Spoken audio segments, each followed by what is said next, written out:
ഇപ്പോ നമ്മൾ പ്രവാസികൾ ഫേസ് ചെയ്യുന്ന ഏറ്റവും വലിയ ഒരു പ്രതിസന്ധി ചലഞ്ച് എന്താണെന്ന് പറയും. എന്താണ്?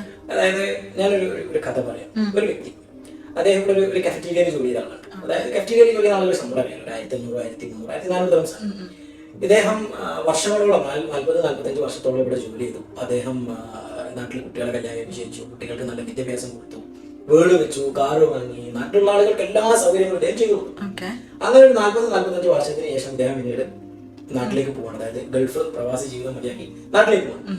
നാട്ടിൽ പോയി പിന്നീട് അദ്ദേഹം നാട്ടിൽ നിൽക്കുന്ന സമയത്ത് അദ്ദേഹം പ്രതീക്ഷിച്ചത് എന്താണെന്ന് വെച്ച് കഴിഞ്ഞാൽ എന്റെ ഭാര്യ, മക്കൾ എല്ലാവരും നല്ല രീതിയിൽ എന്നെ നോക്കും. അതുകൊണ്ട് തന്നെ അദ്ദേഹം ഒരു ദിറംസ് പോലും അല്ലെങ്കിൽ ഒരു രൂപ പോലും ബാങ്ക് ബാലൻസ് കീപ്പ് ചെയ്തില്ല. അത് മിക്കവാറും എല്ലാ പ്രവാസികളുടെ മെയിൻ ആയിട്ടുള്ള ഒരു ഇഷ്യൂ ആണ്. അപ്പൊ അങ്ങനെ അദ്ദേഹം നാട്ടിലെത്തി പിന്നെ അദ്ദേഹം പ്രതീക്ഷിച്ച പോലെ നല്ല കാര്യങ്ങൾ നടക്കുന്നത്. അതായത് കുടുംബം അദ്ദേഹത്തെ ഒരു വല്ലാത്ത രീതിയിൽ കാണുകയാണ്. കയ്യിൽ കാശില്ലാത്തതുകൊണ്ട് എവിടെ ഒരു വില അദ്ദേഹത്തിന് കിട്ടുന്നില്ല.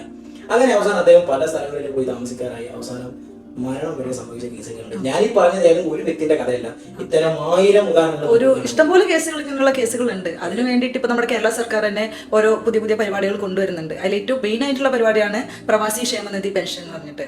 അതാവുമ്പോൾ നമ്മളെ പോലുള്ള എല്ലാ പ്രവാസികളും, ഇപ്പം ഇൻക്ലൂഡിങ് ഞാനായാലും സുഹൈലായാലും ആർക്കായാലും ചേരേണ്ട ഒരു പെൻഷൻ പരിപാടിയാണ്. അതായത് പ്രവാസിയായിട്ട് അറ്റ്ലീസ്റ്റ് 2 വർഷമെങ്കിലും UAE പ്രവാസിയോ അല്ലെങ്കിൽ അതർ GCC എവിടെയാണെങ്കിലും കേരളത്തിന്റെ പുറത്ത് ഇവിടെ ജോലി മീൻസ് മെയിൻ ആയിട്ട് പ്രവാസികളിലും നമ്മൾ ഉദ്ദേശിക്കുന്ന GCC ഒക്കെ ആണല്ലോ. അങ്ങനെ അതായത് കേരളത്തിന് പുറത്ത് എവിടെ വർക്ക് ചെയ്താലും, ഇപ്പൊ അബ്രോഡിൽ എവിടെ വർക്ക് ചെയ്താലും 2 വർഷമെങ്കിലും മിനിമം.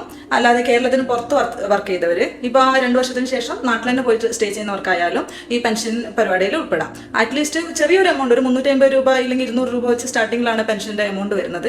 എല്ലാ മാസവും അത് വെച്ചിട്ട് ചെറിയൊരു എമൗണ്ട് വെച്ചിട്ട് ചെയ്യാവുന്നതാണ്. 200, 350 ആണ് മാക്സിമം പെൻഷൻ. ഒരു 5000 to 7000, 7500 രൂപ വരെ അവർക്ക് എല്ലാ മാസവും പെൻഷൻ വെച്ച് കിട്ടുകയും ചെയ്യും.